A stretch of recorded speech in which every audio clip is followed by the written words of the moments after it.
Hello friends, आप सभी का आपके यूट्यूब चैनल पे एक बार फिर से स्वागत है। और आज इस वीडियो में हम बात करने जा रहे हैं उड़ीसा टेट की तरफ से यहाँ पे ऑनलाइन फॉर्म है वह स्टार्ट हो चुका है। तो चलिए ऑनलाइन कैसे करना है इसके बारे में हम जानकारी लेते हैं। ये जो उड़ीसा का जो टेट है उसे हम ओ टेट के नाम से जानते हैं। सबसे पहले यहाँ पर आपको डिस्क्रिप्शन में लिंक मिलेगा, आपके सामने ये पेज ओपन होगा जहाँ पर आप देखेंगे आपको पेपर 1 और पेपर 2 का सेपरेट आपको यहाँ पे रजिस्ट्रेशन करना पड़ेगा। अगर आप पेपर 1 में अप्लाई करना चाहते हैं तो पेपर 1 का सिलेक्शन करना है, अगर पेपर 2 का अप्लाई करना चाहते हैं तो पेपर 2 का सिलेक्शन करना है। अब बहुत से बच्चों का सवाल यही होगा कि पेपर 1 और पेपर 2 है क्या, इसमें क्या क्वालिफिकेशन मांगता है। तो चलिए हम पहले क्वालिफिकेशन की बात कर लेते हैं।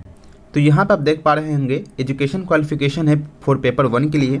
यहाँ पे क्या मांगा जा रहा है, कैंडिडेट को कम से कम 12th पास होना चाहिए 50% मार्क्स के साथ में 2 साल का जो डीएलएड होता है वो कंप्लीट होना चाहिए। इसके साथ अगर आप कैंडिडेट को 12th पास होना जरूरी है, 45% मार्क्स डिप्लोमा इन एलिमेंट्री यानी डीएलएड पास होना चाहिए, या आपके पास 4 साल का जो बैचलर ऑफ एलिमेंट्री एजुकेशन होता है 12th के साथ में ये पास होना चाहिए। इस समय कोई भी आपके पास होगा तो आप भर सकते हैं पेपर 1 के लिए। अगर हम पेपर 2 की बात करें तो यहाँ पर कैंडिडेट को कम से कम ग्रेजुएशन पास होना चाहिए 50% मार्क्स के साथ में, या 1 साल का अगर आपके पास बीएड का जो सर्टिफिकेट है वो होगा तब भी अप्लाई कर सकते हैं। इसके बाद अगर ग्रेजुएशन हो या साथ में आपके साथ 1 साल का कम से कम बीएड होना चाहिए जिसमें एनसीटी जो है आपका वो होना चाहिए। उसी प्रकार से अगला जो होगा ग्रेजुएशन कम से कम पास मांगा जा रहा है 50% मार्क्स के साथ में, और साथ में एक स्पेशल एजुकेशन जो बीएड के अंदर आता है 1 साल का वो भी आपके पास क्वालिफाई होना जरूरी है।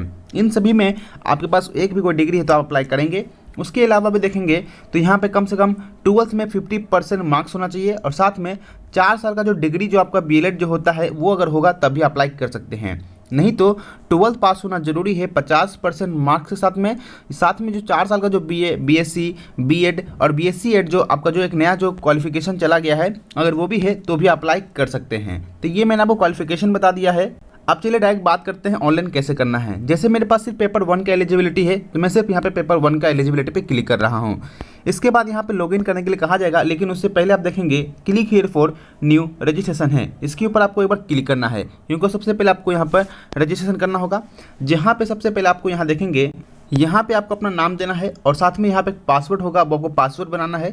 फिर आपका जो मोबाइल नंबर है वो मोबाइल नंबर देना है, और जो आपका जो चालू ईमेल आईडी है वो आपको यहाँ देना है। उसके बाद यहाँ पे सबमिट का ऑप्शन आएगा, सबमिट के ऊपर आपको क्लिक करना है। यहाँ पे पासवर्ड आपका यहाँ पे सबमिट हो जाएगा। यहाँ पर अब लिख के आ जाएगा कि आपका सक्सेसफुली सबमिट हो चुका। अब यहाँ पर आपको लॉगिन करने के लिए कहा जा रहा है, तो आपको लॉगिन के ऊपर क्लिक करना है। एक ओटीपी जो आया है इस ओटीपी को आपको यहाँ पे लिख देना है। ये ओटीपी लिखने के बाद यहाँ पे आप देखेंगे वेरीफाई का ऑप्शन आएगा, आपको वेरीफाई पे क्लिक करना है। अगर मैसेज नहीं आ पाया है तो आप रीसेंड करके फिर से मंगा सकते हैं।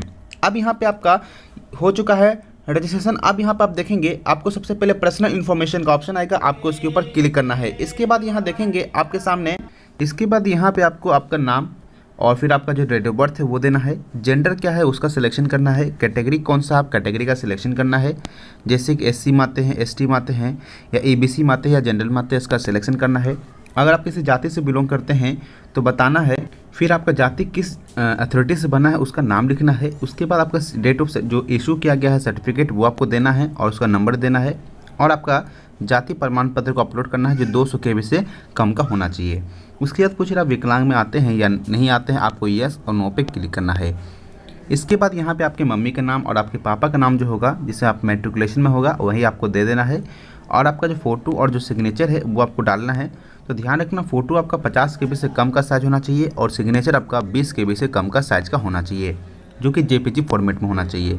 इसके बाद यहाँ पे सबमिट का ऑप्शन आएगा, आपको सबमिट के ऊपर क्लिक कर देना है और फिर आपको नेक्स्ट प्रोसेस पे चलना है। इसके बाद आपको यहाँ पे एलिजिबिलिटी क्राइटेरिया जो होगा ये भरने के लिए कहा जाएगा। तो सबसे पहले पूछेगा कि आप ट्रेंड है या नहीं है, यानी जो आप टीचर होंगे तो आपके पास 2 ऑप्शन आते हैं, आप ट्रेंड है कि अनट्रेंड है।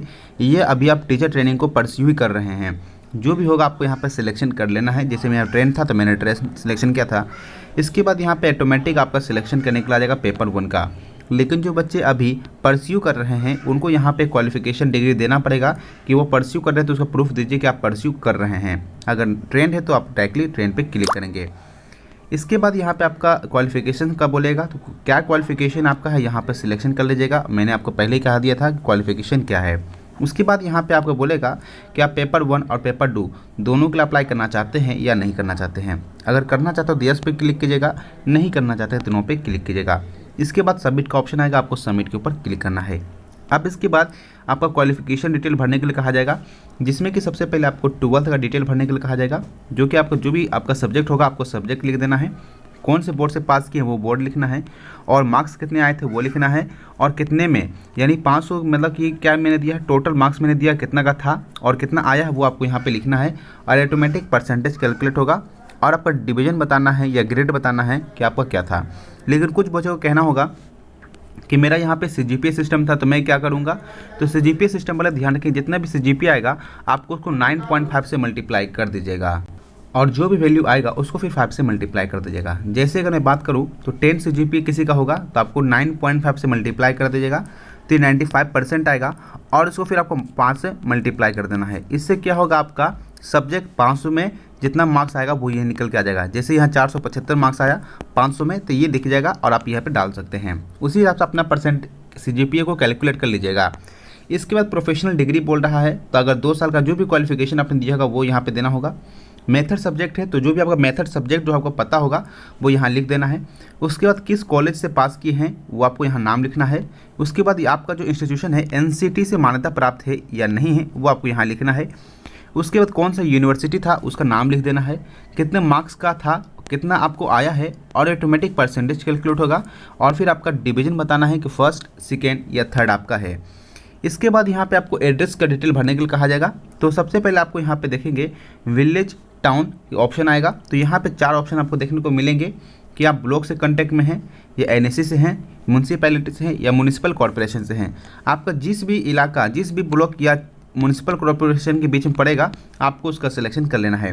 जो पंचायत वाले होंगे यानी गांव जिनका होगा वो ब्लॉक का सिलेक्शन करेंगे और उसके बाद जिला बताना है कि आप किस जिला से बिलोंग करते हैं। तो यहाँ पे देख रहे हैं बिहार या अदर स्टेट का यहाँ पर अलाउ नहीं किया गया है। जैसे यहाँ पे सिर्फ उड़ीसा का स्टेट के बारे में अलाउ किया गया है तो सिर्फ उड़ीसा वाले बच्चे भरेंगे इस फॉर्म को। उसके बाद यहाँ पे आपका डिस्ट्रिक्ट का सिलेक्शन करना है और उसके बाद यहाँ पे एड्रेस जो होगा आपका एड्रेस सिलेक्शन करना है और गांव या शहर जो भी होगा आपका सिलेक्शन करना है। पोस्ट ऑफिस क्या है और पिन कोड क्या है अपना पिन कोड लिख दीजिएगा। अगर आपका परमानेंट एड्रेस कॉरेस्पॉन्डेंस सेम है तभी यहाँ पर आप टिक पे क्लिक कीजिएगा, नहीं होगा तो आपको अलग अलग डिटेल भरना होगा। इसके बाद यहाँ पे आप इन्फॉर्मेशन सीट आपको देखने को मिलेगा, यानी आपका जो बेसिक इन्फॉर्मेशन जो आपने अभी तक भरा है वो आपको यहाँ देखने को मिल जाएगा। तो अगर सब कुछ फॉर्म में सही है तभी यहाँ पर आप जो नेक्स्ट पेमेंट का जो ऑप्शन है आप यहाँ पे क्लिक करेंगे और डिक्लेरेशन के ऊपर। अगर कुछ गलती अभी है तो यहाँ पे आप एडिट का ऑप्शन है, आप यहाँ पे एडिट भी अभी कर सकते हैं। इसके बाद यहाँ पर नेक्स्ट पेमेंट एंड डिक्लेरेशन का ऑप्शन आएगा, आपको इसके ऊपर क्लिक कर देना है। क्लिक करने के बाद यहाँ पे एक डिक्लेरेशन होगा, आपको इसके ऊपर टिक करना है और नीचे ऊपर आइएगा तो यहाँ पे आपका रजिस्ट्रेशन नंबर और पासवर्ड यहाँ पे देखेंगे आपको कितना फीस पे करने के लिए कहा जाएगा वो दिख जाएगा। जैसे जनरल कैटेगरी वालों को 600 रुपया और SC ST को यहाँ पे 400 रुपये पे करना है। इसके बाद यहाँ पे देखेंगे यहाँ पे आपको फाइनल सबमिट का ऑप्शन देखने को मिलेगा, आपको फाइनल सबमिट के ऊपर क्लिक करना है।